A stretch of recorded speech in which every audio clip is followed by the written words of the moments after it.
In a quiet field outside Bethlehem, a young shepherd boy named David watched over his father's sheep. He wasn't a warrior. He wasn't famous. But he had something God was looking for, a heart that loved him completely.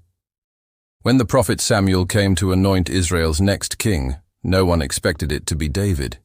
Even his own father thought he was too small, too ordinary. But God doesn't see as man sees. 1 Samuel 16:7 says, "Man looks on the outward appearance, but the Lord looks at the heart." And in that moment, God chose David, the boy who worshipped in secret, to become king over his people. Soon after, Israel faced a giant named Goliath, a warrior who terrified even the bravest soldiers. But David wasn't afraid. He said, "You come to me with sword and spear, but I come to you in the name of the Lord Almighty." 1 Samuel 17:45. With one stone and a sling, David defeated the giant that everyone else feared, not because of his strength, but because of his faith. David's story reminds us that when God is with you, no giant can stand against you. No obstacle, no fear, no enemy is greater than the power of his Spirit inside you. But David's journey wasn't perfect. He made mistakes, terrible ones.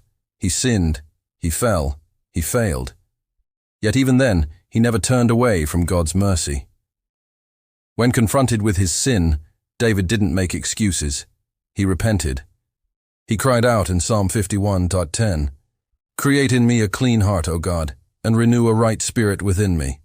And God forgave him. Because what made David great wasn't that he was flawless, but that he was humble, honest, and always came back to God's heart. David became Israel's greatest king, not because of his crown, but because of his connection to the Lord. Your story can be like David's too. Maybe you feel unseen, like that shepherd in the field. Maybe you've fallen, and guilt has tried to silence your song. But remember, God still sees your heart. He can raise you up, forgive you, and use you for His glory. The same God who took a shepherd and made him a king can take your broken story and turn it into victory. So, stand up again. Face your giants. And never forget, you are never too small, too broken, or too far for God to use.